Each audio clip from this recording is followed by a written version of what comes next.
السلام علیکم، بسم اللہ الرحمن الرحیم۔ ٹیوشن پڑھنے والا جوان لڑکا دیکھ کر میری جوانی بے قابو ہو گئی۔ میں اس کو کمرے میں لے کر چلی گئی۔ ہماری دلہن نے آج کیا پکایا ہے؟ اپنے ہاتھوں سے سرتاج آپ کی فرمائش تھی، گوشت اور اخروٹ کا حلوہ مان گئے۔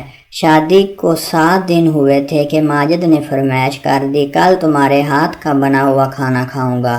جی ضرور، عفت شرماتے ہوئے بولی۔ 1 ہفتے میں ہی اس نے اپنے خاوند کی ہر پسند اور ناپسند معلوم کر لی تھی۔ عفت ان عورتوں میں سے تھی جو اس دنیا میں جنت کی حوروں کا روپ ہوتی ہیں، خالص مشر کی بیوی، فرما بردار اور جانثار کی مثال۔ عفت نماز فجر کی ادائیگی کے بعد سے کچن سے باہر نہیں نکلی تھی۔ ماجد بستر میں پڑا سو رہا تھا، گھر میں دونوں کے سوا اور تھا کوئی نہیں۔ ایک بوڑھا ملازم بابا جی جو عرصہ سے اسی گھر میں تھا، کل سے وہ بھی چھٹی پر تھا۔ سورج طلوع ہوئے تھوڑی دیر ہی گزری تھی۔ عفت نے کھانا تیار کیا، دسترخوان سجا دیا۔ ماجد کی آنکھ پاؤں پر ہلکی سی گدگدی سے کھلی۔ عفت سامنے کھڑے مسکرا رہی تھی۔ سرتاج کھانا تیار ہے۔ کھانا کیسا؟ کھانا؟ بابا جی تو کل چھٹی لے کر چلے گئے تھے۔ ماجد حیران ہوتے ہوئے بولا، آپ کی عفت اپنے ہاتھوں سے بنائے گی؟ آپ نے تو فرمائش کی تھی۔ ہاں یاد آیا۔ ماجد سر پر ہاتھ مارتے ہوئے چھلانگ کر بستر سے باہر نکل آیا۔ کیا خوشبو ہے! بس آئندہ سے بابا جی کی چھٹی۔ عفت نے سالن کے ڈونگے سے ڈھکن اٹھایا تو ماجد خوش ہو گیا۔ عفت نے پلیٹ کی طرف ہاتھ بڑھایا ہی تھا کہ دروازے پر دستک ہوئی۔ ماجد کے دل میں نہ جانے کیا آیا کہ عفت سے کہنے لگا، بیگم لاؤ سالن نکالتا ہوں۔ عفت اٹھی اور جا کر بولی، کون ہے؟ دستک دینے والے کو شاید عفت کی آہستہ آواز نہ سنائی دی یا کوئی اور روحا تھی۔ وہ خاموش رہا۔ ماجد کی نظر عفت کی طرف ہی تھی۔ اس نے اشارہ کیا کہ دروازہ کھول کر دیکھ لو۔ دروازہ کھولا تو ایک نوجوان کھڑا دکھائی دیا۔ عفت کو سامنے کھڑا دیکھ کر نوجوان نے نظریں جھکا لیں۔ بہن کئی دن سے بھوکا ہوں، اللہ کے لیے کچھ کھانے کو دے دیجئے۔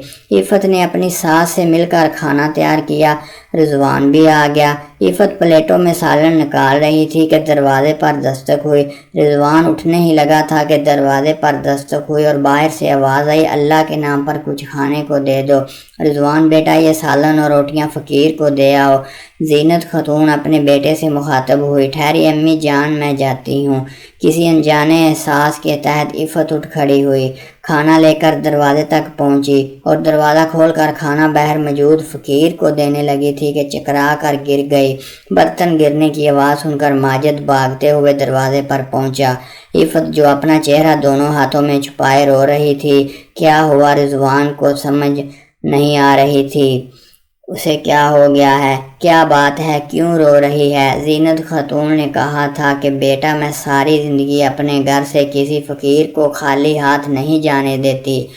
گھر میں جو کچھ بھی ہوتا ہے میں فقیر کو ضرور دیتی ہوں۔ شادی کے 1 سال بعد میرے گھر ایک بیٹا پیدا ہوا۔ میں بہت خوش تھی کہ مجھے اتنا اچھا اور نیک شوہر ملا ہے، میرا بہت خیال رکھتا ہے۔ میری ساس بھی میری ماں کی طرح ہے۔ 2 دن ہو گئے تھے ماجد اب میرے گھر کھانا لینے نہیں آیا تھا۔ کچھ دن ہوئے تو مجھے میرے شوہر نے کہا کہ ماجد کا ایکسیڈنٹ ہو گیا ہے اور وہ زخمی حالت میں اسپتال جاتے ہوئے فوت ہو گیا ہے۔ ماجد کے انتقال کا مجھے دکھ تو ہوا تھا، لیکن اس نے جو ایک فقیر کے ساتھ کیا تھا اس کی سزا تو ملنی تھی۔ اس دنیا میں کسی کو اپنے سے کمزور نہ سمجھو، غریب ہو یا امیر ہو، سب اللہ تعالیٰ کے بنائے ہوئے انسان ہیں۔ اگر آپ کو ویڈیو اچھی لگے تو پلیز چینل کو سبسکرائب کیجیے اور بیل آئیکن کو کلک کیجیے تاکہ ہماری ہر آنے والی نئی ویڈیو آپ تک پہنچ سکے۔